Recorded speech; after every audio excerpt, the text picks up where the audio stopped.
buenas noches, amigos y amigas del Arriero. Estamos en nuestra edición de lunes y esta noche, empezando un poco tarde, al igual que el lunes pasado, todavía tenemos algunos problemas del horario, estoy con Nicanor Domínguez. Bienvenido, Nicanor. Buenas noches. Nicanor es historiador, un viejo amigo, nos conocemos desde los años universitarios. Y él hace poco ha publicado una compilación de textos de Franklin Pease llamada Los Incas en la Colonia. No sé si se ve acá el libro. Lo levanto un poco. Los Incas en la Colonia, que es una edición, una coedición del Ministerio de Cultura y el Museo Nacional de Arqueología, Antropología e Historia del Perú. Estudios sobre los siglos XVI, XVII y XVIII en los Andes. Pero también Nicanor hace un poco más de tiempo coeditó junto con Nils Jacobsen otro libro sobre el cual también vamos a conversar. El libro se llama Juan Bustamante y los límites del liberalismo en el altiplano. Un libro sobre el cual vamos a hablar en el segundo bloque. Y lo primero que quiero preguntarle a Nicanor es... Tú has estado varios años viviendo fuera en Estados Unidos. ¿Cómo has encontrado, antes de entrar a los textos, la enseñanza de la historia en nuestra alma mater, la Universidad Católica? No sé si has pasado por San Marcos en estos meses, pero ¿cómo está la enseñanza de la historia en la universidad? ¿Ha mejorado en nuestros tiempos? Bueno, creo que sí, creo que ha mejorado. Ha habido un recambio generacional parcial. Hay, junto con algunos de los antiguos profesores, una nueva generación de investigadores que han obtenido recientemente doctorados en el extranjero y que tienen por eso un acercamiento a corrientes historiográficas internacionales que han renovado, ¿no? La enseñanza. Yo no estoy muy al tanto del currículum en general de la enseñanza de historia en la católica, pero sí me da la impresión de que hay ese esfuerzo, ¿no? de atraer nuevos profesores y nuevas temáticas, ¿no? Sin embargo, mi especialidad es la historia colonial, ¿no? Yo trabajo en temas del siglo XVI, siglo XVII. Por eso me interesó, ¿no? el recopilar esos artículos dispersos de Franklin Pease. Y una cosa que sí me he dado cuenta es que cuando yo estudiaba en los años 80 había mucho énfasis entre los principales profesores, incluyendo Franklin Pease, y los estudiantes en estudiar precisamente esos temas de historia colonial. Lo que ahora más bien he percibido es que hay mucho más énfasis en nuestro siglo XX como un tema de estudio histórico, ¿no? Ya somos parte de la historia. Efectivamente. Nicanor, sobre eso, efectivamente, como tú decías, en esa época había además figuras, Franklin Pierce por un lado, José Antonio del Busto por el otro, con esa manera tan peculiar de ver y de leer la historia que tenía él. Pero en los últimos años, además, en el Perú hay un boom de la historia. El siglo XIX, por ejemplo, es un tema sobre el cual se está publicando mucho, ¿no? Ajá. Entonces, de aquello que es la obra, entrando ya al tema, ¿no? De aquello que es la obra de Franklin Pease y que tú lo que has hecho es recoger artículos que probablemente si no están juntos en el libro se perderían, digamos, o solo sería accesible a un sector muy especializado. ¿Qué es lo que queda de la obra de Franklin Pease? ¿Qué fue tan importante en la enseñanza en la católica en esas épocas? Bueno, Pease, bueno, primero que nada, Pease falleció el año 99, ¿no? Tenía 60 años, lo que significa que era bastante joven para lo que pudo haber continuado en su carrera profesional, publicando y enseñando. Pease dedicó de esos 60 años de vida, prácticamente 40 años a trabajar temas relacionados con el imperio de los incas. Publicó varios libros sobre ese tema y también tuvo el interés de ver la producción de textos coloniales, ¿no? O sea, aquellas narraciones escritas en el siglo XVI por conquistadores españoles o por personajes como Guamán Poma. Todo lo que se englobaba dentro de lo que eran las crónicas. Las crónicas, ¿no? O sea, él tuvo directamente el interés no solo de estudiarlas, sino de editarlas. Entonces, cuando él en los años 80 era profesor en la Católica, dirigió una colección de crónicas. Se publicaron las crónicas de Pedro Cieza de León, se publicaron otras crónicas incluyendo, pero fuera de esta colección de la Católica, una versión de la nueva crónica de Guamán Poma, ¿no? Entonces, claro, con siglo XXI, creo que Fondo de Cultura, ¿no? Una de esas ediciones. Bueno, la que editó PIS la editó en la Biblioteca Ayacucho. Perdón. En la Biblioteca Ayacucho, en Venezuela. Y esta preocupación también se plasmó en un libro, ¿no? De hecho, ese libro salió publicado originalmente el año 95 y acaba de ser reeditado. Nuestro amigo Javier Flores Espinosa estuvo a cargo de cuidar esta reedición. El libro se llama Las Crónicas y los Andes y ha salido publicado en Lima por el Fondo de Cultura Económica. Entonces, esos eran los grandes temas que todos sabíamos que PIS trataba, ¿no? Los incas y las crónicas. Ahora, pero su preocupación iba, cuando uno revisa alguno de los ensayos, hay una preocupación por la historia y cómo vincular la historia, digamos, previa a la conquista, en la cual la noción de historia como tal, como él señala, no existía, con la historia que se empieza a construir desde la presencia de los españoles. Entonces, ¿puedes desarrollar un poco esas ideas que me parece que son...? Sí, ajá. Bueno, PIS es parte de esta corriente de investigación que combina el estudio de documentos históricos con preguntas, preocupaciones y modelos teóricos provenientes de la antropología, ¿no? Entonces, esta mezcla, esta disciplina interdisciplinaria es la etnohistoria, ¿no? Entonces, nombres como los de John Murra, claro, Tom Suidema, a María Rostorowski y Franklin Pease, ¿no? Grandes nombres vinculados a esta forma de estudiar el pasado indígena, tratando de utilizar algunos de los componentes culturales que los propios habitantes indígenas de los Andes tenían para entenderse a sí mismos, ¿no?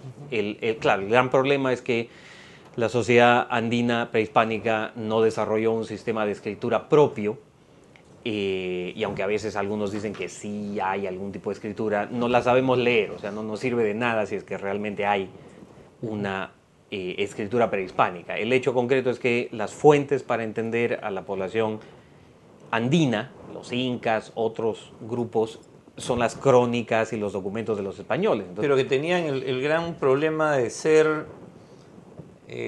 visiones o relatos de estos españoles que narraban o describían un mundo, pero pensando en el mundo en el que habían vivido al otro lado del Atlántico, ¿no? Efectivamente, el problema es el de una traducción cultural, ¿no? Es decir, los cronistas del siglo XVI escriben para lectores españoles del siglo XVI. Entonces, cuando describen ese nuevo mundo, usan muchos conceptos que no tienen realmente que ver con las realidades indígenas, sino que tienen muchas veces que ver con lo que los españoles estaban acostumbrados. Entonces son analogías que se presentan y que en realidad son falsas analogías, ¿no? Entonces, por ejemplo, la clásica lista de los 14 incas que estaba en nuestros textos de Pons Muso en el colegio. Bueno, claro, el problema de los gobernantes incas tiene que ver con la práctica europea de tener una dinastía de reyes, que es como se interpretó la información proveniente de miembros de la élite cusqueña que sobrevivió a la conquista y que probablemente estaba hablando de otra cosa, estaba hablando de un conjunto de grupos de élite existentes al mismo tiempo eh, y que guardaban un orden de importancia. Entonces, al dar una lista de personajes, no se estaba necesariamente pensando en... En una sucesión en el tiempo. Claro, el primero es el más antiguo, el segundo es el menos antiguo, el tercero es el que le sigue. Que es como los españoles entendieron esta información, ¿no? Porque en España, en Europa, existía más bien esta otra forma de ordenar y de darle sentido a la información, ¿no? Entonces, el primer rey que se menciona tiene que ser el más antiguo, el segundo viene después, etc. Entonces, este es un debate entre cómo interpretar esa información, ¿no? Ahora, Y apunta a esto que tú dices, ¿no? Una lista cronológica de reyes a la manera europea, ¿no? ahora, tú también señalas en la introducción y es interesante todo el tema de cómo hay un vacío en relación al siglo XVII y cómo justamente Piz tenía esa preocupación. Del momento en que se escriben estos textos a la fecha, ¿ese vacío se ha podido cubrir en parte o seguimos en esta suerte de no saber bien qué cosa pasó, pero no había una paz colonial, como decía Ajá. Piz, ¿no? En uno de los textos Sí, o sea, mi interés original por proponer esta compilación justamente proviene de el hecho de que yo he hecho alguna investigación sobre el siglo XVII. Y una de las cosas que hacía más difícil la investigación era la falta de estudios previos y la dispersión temática, ¿no? De algunos de estos sucesos ocurridos en ese siglo XVII. Entonces, hay alguna investigación reciente. Yo en algún momento espero tener tiempo para hacer un balance, ¿no? Y ya tengo pensado un título, ¿no? El nuevo siglo XVII. ¿Y cuáles son las características de ese? Bueno, el nuevo siglo XVII es un periodo en el que hay muchas cosas cambiando y que no es precisamente lo que uno encuentra en las versiones más tradicionales de la historia colonial andina o peruana en particular, ¿no? Que es básicamente la idea de la gran guerra de conquista, que puede ser épica o puede ser trágica, dependiendo del punto de vista del historiador, y luego una sociedad colonial en la que aparentemente no pasaba nada, que se regía por el ordenamiento toledano, digamos. Claro, ¿no? O sea, en la década de 1570 el virrey Toledo impone, ¿no? Una serie de cambios que se mantienen mal que bien por casi 200 años hasta la época de las reformas borbónicas de mediados del siglo XVIII, la resistencia o la reacción a estas presiones del Estado colonial por Tupac Amaru, ¿no? Y luego conectar eso con la independencia, ¿no? Entonces, entre las guerras de invasión y conquista del Imperio de los Incas y Tupac Amaru y la independencia, aparentemente en medio no hay nada interesante, ¿no? Por distintas razones. Lo que a mí sí me parece es que ocurren muchas cosas que no han sido bien estudiadas.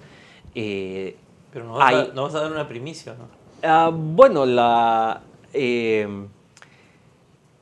no exactamente una primicia, como digo, Claro. yo espero poder hacer un balance de lo nuevo que se ha escrito, ¿no? Enfatizar que ahora se puede empezar a pensar de una manera un tanto más interesante ese periodo intermedio, y ahí los textos de Franklin Pierce tienen todavía alguna relevancia, ¿no? Él falleció hace ya casi 13, 14 años, ¿no? El año 99, y los textos publicados ahí son anteriores, son desde los años 80, entonces algunas de sus ideas yo creo que podrían servir para revisar, volver a mirar ese periodo.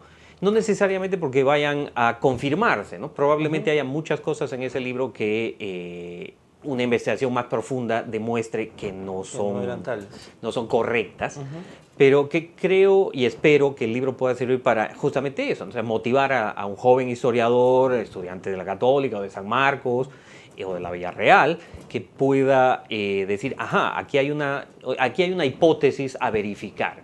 Hay todo un tema con el rol de los curacas, sí, justo en los textos del 17. Claro, es que Pease propuso quizás dos ideas interesantes que él parcialmente pudo desarrollar. Uno fue precisamente la idea de que los jefes de los grupos étnicos, los curacas, mantuvieron a lo largo de la época colonial una forma de adaptación al sistema y se convirtieron en algo así como los millonarios de la época, ¿no? Sí. Entonces él estudió tenía más ingresos que el virrey. Probablemente, ¿no? Probablemente, vinculados a actividades mercantiles, a comercio a larga distancia, a la minería en Potosí, etcétera, ¿no? Entonces, él fue uno de los primeros en los años 80 que se dio cuenta de este fenómeno, ¿no? Pero no hizo, por desgracia, mucha investigación directamente él. El otro tema que le interesaba y que también ha derivado hacia otras líneas de investigación es el del mesianismo, ¿no? La idea de una concepción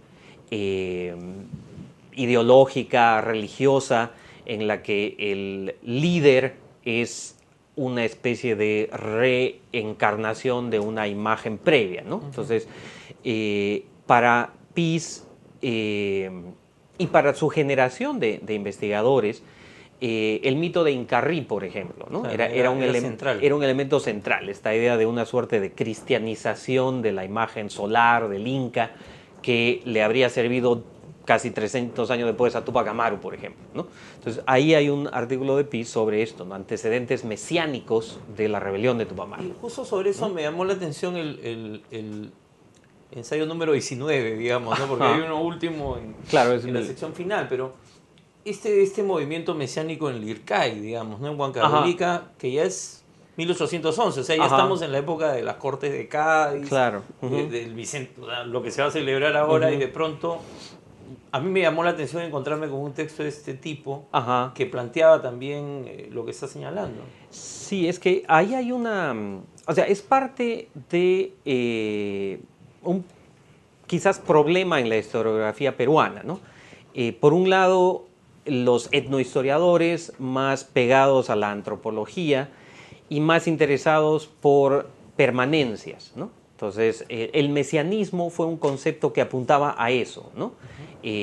Hay una influencia cristiana, pero debajo de esa influencia cristiana hay elementos andinos y esa sería la ideología campesina detrás del entusiasmo por Tupac Amaru, por ejemplo, ¿no? Entonces, este caso es un expediente que está en la Biblioteca Nacional del Perú, que Pease transcribió y publicó. De hecho, es el artículo más antiguo de todo el conjunto, ¿no? Fue publicado en los años 70. Y lo interesante es que en este expediente se denuncia a un grupo de indios que están aparentemente complotando, ¿no? Rebelándose o algo así, y expresan estas ideas aparentemente mesiánicas, esta mezcolanza entre cristianismo, ideas andinas. Entonces, eso le llamó mucho la atención a Pease, publicó el documento, hizo un pequeño estudio introductorio, y claro, lo llamativo es que es el contexto de la independencia. Entonces, estamos acostumbrados a pensar en la independencia como un conflicto más bien de ribetes políticos, ¿no? Son los liberales contra una imagen monárquica. Claro, ¿no? yo he estado la semana pasada hablando con Alicia del Águila sobre la ciudadanía corporativa, entonces claro, te encuentras con ese texto. Claro, entonces por eso digo que es una suerte de problema, o sea, hay una forma de ver el pasado andino que insiste en las permanencias, ¿no? Entonces, eso es, digamos, lo que a veces se le ha criticado a la etnohistoria. Claro.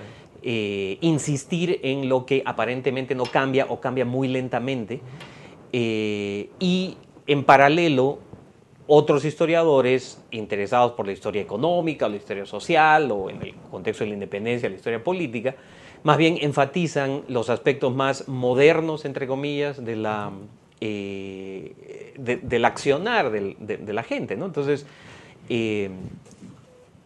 este caso en Lircay o 30 años antes el caso de Tupac Amaru, ¿no?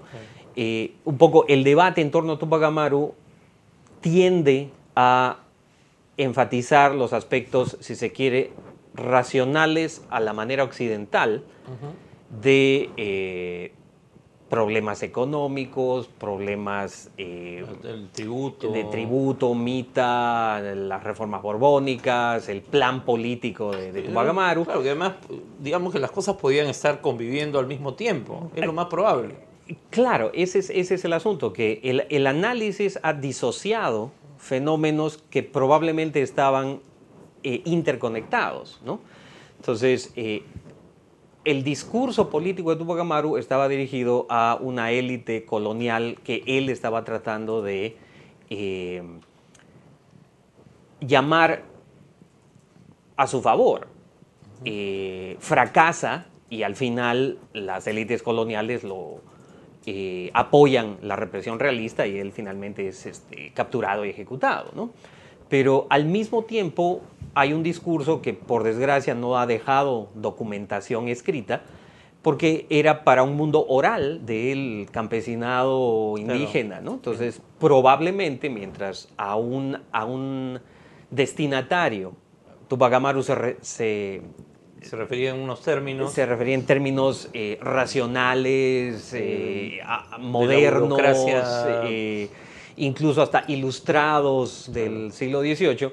Al mismo tiempo usaba otro lenguaje, probablemente expresado en lengua quechua, que no ha dejado mucha evidencia escrita, en donde haría referencia a estas nociones que, por falta de mejor nombre, Piz y otros han llamado mesiánicos, ¿no? Entonces, es un poco el análisis el que separa lo que en la práctica fueron dos discursos simultáneos dirigidos a dos audiencias distintas, ¿no? Entonces, si uno solo se enfoca en la documentación dirigida a los que sabían leer y escribir y tenían una cierta...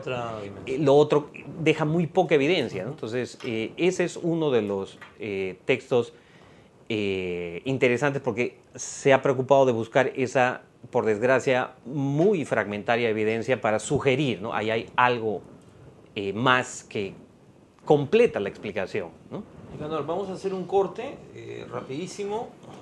Vuelvo a mencionar el libro, Los Incas en la Colonia, estudios sobre los siglos XVI, XVII y XVIII en los Andes.